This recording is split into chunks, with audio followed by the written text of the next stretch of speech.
नमस्ते निशा। आज हम बात करेंगे 2026 की एआई कंटेंट फैक्ट्री के बारे में। नमस्ते सर। ये एआई कंटेंट फैक्ट्री क्या है? कुछ नया लग रहा है। हाँ निशा, इसे ऐसे समझो कि अब हम एआई को सिर्फ छोटे मोटे कमांड नहीं देंगे, बल्कि उससे एक पूरा सिस्टम बनवाएंगे, जैसे नोटबुक एलएम और जेमिनाई को मिलाकर। अब वो जेनरिक प्रॉम्प्टिंग का जमाना खत्म हो रहा है। जेनरिक प्रॉम्प्टिंग मतलब जैसे एआई को बस ये कह देना कि एक कहानी लिखो। बिल्कुल, वो पुराना तरीका है, बहुत पुराना। नया तरीका है सिस्टम आधारित, जहां हम एआई को सटीक निर्देश और सबसे जरूरी अपना खुद का डेटा देते हैं। इससे हमें बिना गलती वाला हाई प्रिसिशन आउटपुट मिलता है। सर आपने कहा बिना गलती वाला, पर एआई तो गलतियां करता है। लोग उसे हैलुसिनेशन कहते हैं। क्या ये सिस्टम उसे मतलब पूरी तरह रोक सकता है? बहुत अच्छा सवाल है निशा। देखो, हैलुसिनेशन का मतलब एआई का झूठ बोलना नहीं है। इसका मतलब है कि जब एआई के पास सही जानकारी नहीं होती, तो वो खाली जगह भरने के लिए कुछ अंदाजा लगा लेता है। ये सिस्टम उसी अंदाजे को खत्म करता है, उसे हमारे दिए हुए सच के दायरे में रखता है। अच्छा, तो मतलब ये एआई को अपने मन से कुछ भी अंदाजा लगाने से रोकता है। बिल्कुल। देखो निशा, एआई टूल्स तभी फायदेमंद होते हैं जब हम उन्हें सही तरीके से इस्तेमाल करना सीखें। इसीलिए हमारे कोर्स में हम थ्योरी से ज़्यादा प्रैक्टिकल एप्लीकेशन पर फोकस करते हैं, ताकि ऐसी गलतियां ना हो। तो संक्षेप में, भविष्य एआई को सिर्फ कमांड देने का नहीं है, बल्कि एआई के लिए सिस्टम बनाने का है। चलो निशा, अब अगली स्लाइड देखते हैं। यहाँ हम समझेंगे कि ये पुरानी प्रॉम्प्टिंग फेल क्यों हो रही है। जी सर। देखो, एआई एक बहुत तेज ट्रेन की तरह है, बहुत तेज।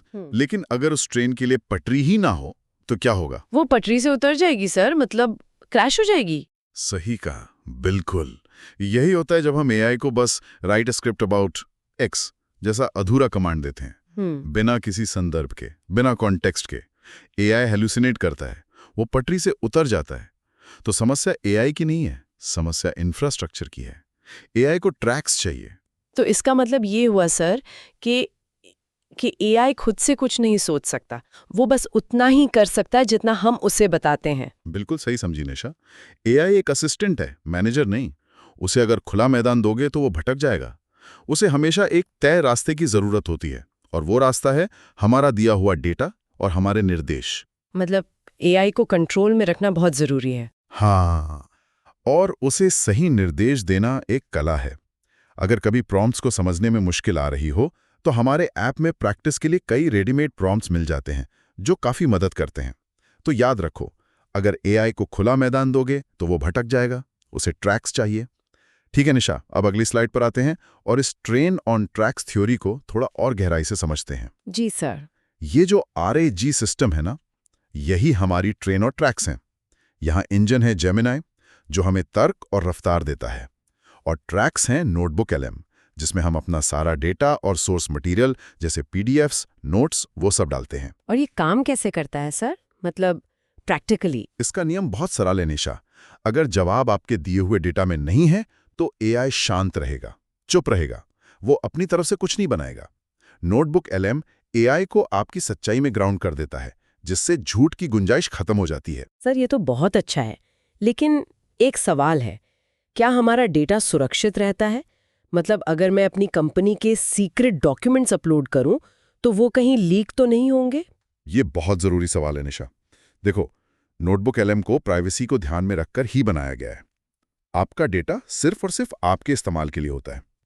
एआई सिर्फ उसी सोर्स मटेरियल के आधार पर जवाब देता है जो आपने दिया है। वो इंटरनेट पर जाकर कुछ भी नहीं खोजता। समझ गई सर, ये तो बहुत उपयोगी है फिर। हाँ निशा, एआई टूल्स तभी उपयोगी होते हैं जब उनकी रोज प्रैक्टिस हो। इसीलिए कोर्स के जो छोटे छोटे टास्क हैं, वो काफी मदद करते हैं। तो इस स्लाइड का सार ये है कि आरएजी सिस्टम आपकी सच्चाई को एआई की शक्ति देता है, जिससे आउटपुट भरोसेमंद होता है। चलो निशा, अब फैक्ट्री के ब्लूप्रिंट को देखते हैं। इसे कहते हैं मेगा प्रॉम्प्टिंग। मेगा प्रॉम्प्टिंग, ये क्या होता है सर? अच्छा, एक एयरपोर्ट के कंट्रोल टावर की तरह समझो। द राउटर फैक्ट्री का मैनेजर है, जो काम का फ्लो तय करता है। वो एक बड़े काम को छोटे छोटे स्टेट्स या कहो चेकलिस्ट में बांट देता है। जैसे रिसर्च के लिए एक डेस्क, राइटिंग के लिए दूसरा, और एडिटिंग के लिए तीसरा। अच्छा, मतलब एक बड़े काम को टुकड़ों में बांटना। बिल्कुल। अच्छा। जेमिनी एक बहुत काबिल इंटर्न की तरह है, बहुत स्मार्ट, लेकिन उसे एक वक्त पर एक ही चेकलिस्ट देनी चाहिए, 100 काम एक साथ नहीं। पर सर जेमिनाई तो इतना एडवांस्ड है, वो एक साथ कई काम क्यों नहीं कर सकता? एडवांस होने का मतलब ये नहीं कि वो हर काम एक साथ करे। सोचो, एक स्पेशलिस्ट डॉक्टर एक समय में एक ही सर्जरी पे ध्यान देता है ना, वैसे ही एआई को एक एक करके काम देने से आउटपुट की क्वालिटी बहुत बेहतर होती है। एक साथ 100 काम देने से वो कंफ्यूज हो जाएगा। ठीक है सर, अब समझ आया, फोकस जरूरी है। हाँ, और इसी तरह के जटिल वर्कफ्लो को मैनेज करना हम अपने एडवांस मॉड्यूल्स में सिखाते हैं। तो इस स्लाइड का निचोड़ है, एक काम, एक स्पेशलिस्ट। काम को बांटो और एआई को एक एक करके संभालने दो। अब हम असेंबली लाइन के पहले हिस्से पर आते हैं निशा, इनपुट से एंगल तक। जी सर। देखो, जैसा इस तस्वीर में दिखाया गया है, हम कच्चा माल डालकर तराशे हुए हीरे निकाल रहे हैं। पहला कदम है स्ट्रेटेजिक इनटेक। इसमें हम अपना पर्सनल डेटा और पिछली गलतियों की कहानियां एआई को देते हैं, पिछली गलतियों की कहानियां क्यों सर? ताकि एआई को पता चले कि क्या नहीं करना है। इसके बाद आता है साइकोलॉजिकल स्टेक्स। हमें व्यूअर के डर और चाहतों को समझना होता है। यही हमारे कंटेंट का इमोशनल फ्यूल है। और फिर तीसरा कदम है एंगल जनरेशन, जहां हम एक यूनिक एंगल ढूंढते हैं, जैसे द कंट्रेरियन, यानी सबसे अलग सोचने वाला नजरिया। सर ये द कंट्रेरियन क्या है? मतलब क्या ये एआई के अंदर पहले से होता है? नहीं निशा, ये एक आर्किटाइप है, सोचने का एक फ्रेमवर्क जो हम एआई को देते हैं। हम उसे निर्देश देते हैं कि वो इस नजरिए से सोचे। ये कोई इंसान नहीं, बल्कि एक रोल है जो एआई निभाता है। हमें सिर्फ टॉपिक पर क्लिक नहीं करना, बल्कि बदलाव पर क्लिक करना है। मतलब हमें एआई को सिर्फ क्या सोचना है ये नहीं बताना, बल्कि कैसे सोचना है ये भी बताना होगा। एकदम सही।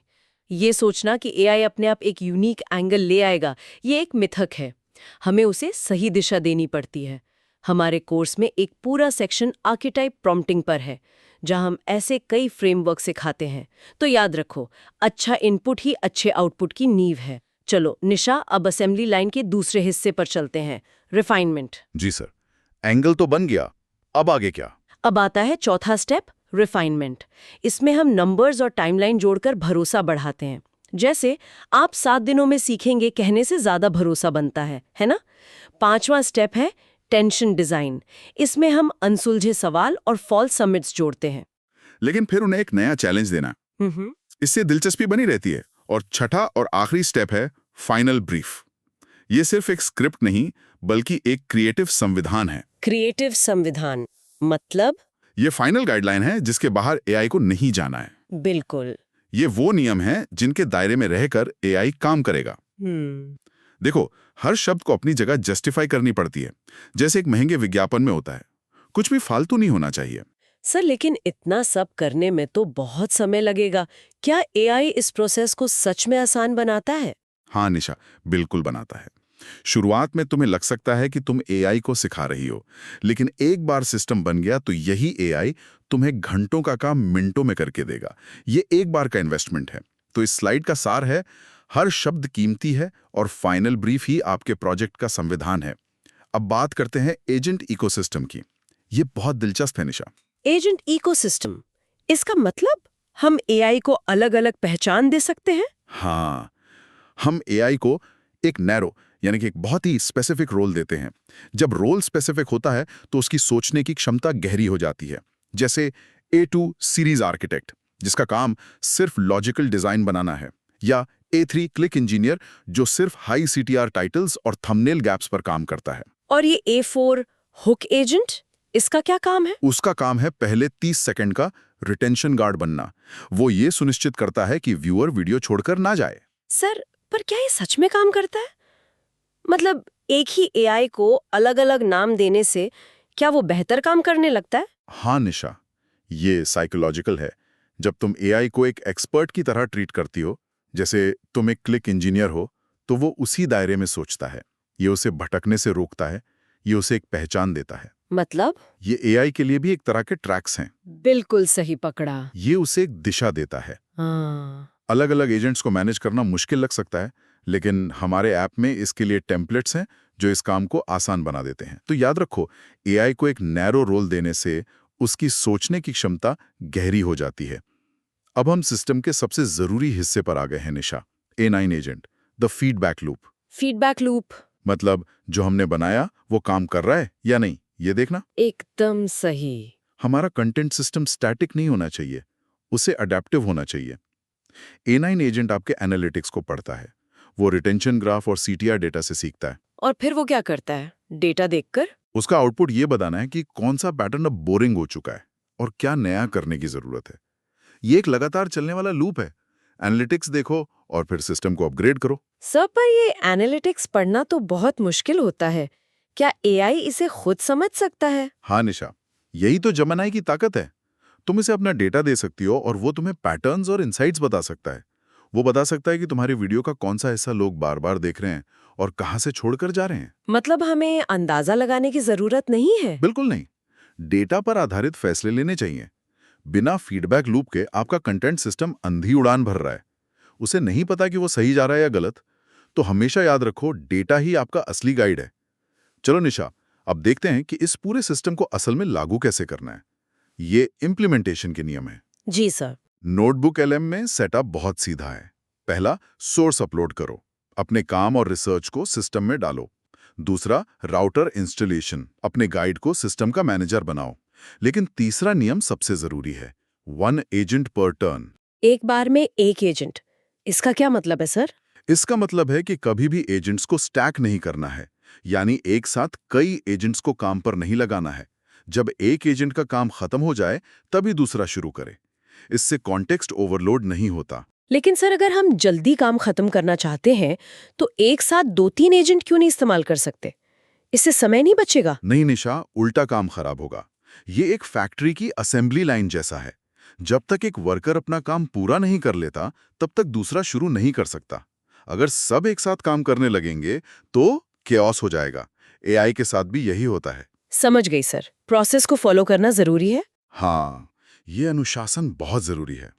हमारे वर्कशॉप्स में हम इसी अनुशासन पर बहुत जोर देते हैं।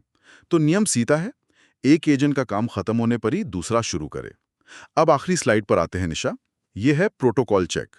ये सुनिश्चित करने के लिए कि हमारा सिस्टम सुरक्षित है और सही से काम कर रहा है।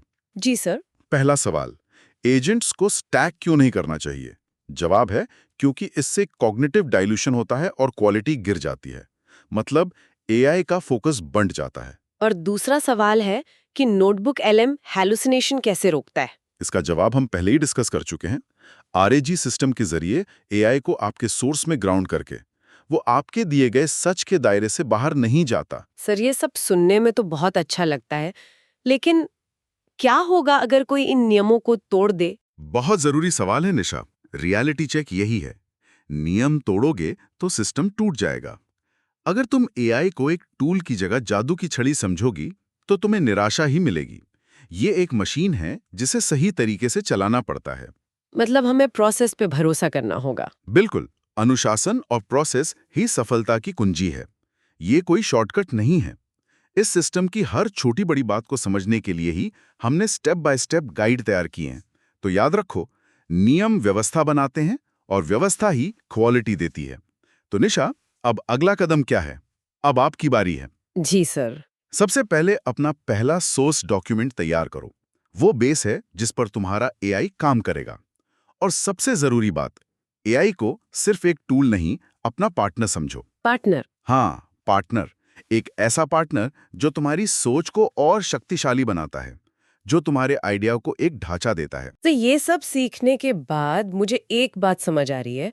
बहुत से लोग डरते हैं कि AI उनकी नौकरी ले लेगा, पर यहाँ तो ऐसा लग रहा है कि ये हमें और काबिल बना रहा है। तुमने बिल्कुल सही समझा निशा। AI तुम्हारा रिप्लेसमेंट नहीं है, AI तुम्हारा टूल है। ये एक ऐसी शक्ति है जो तुम्हारे सपनों को हकीकत में बदलने में मदद कर सकती है। और जो स्टूडेंट इस टूल को सही तरीके से चलाना सीख लेता है, वही कल के भारत का बिल्डर बनता है। तुम्हें डरना नहीं है, तुम्हें सीखना है और बनाना है।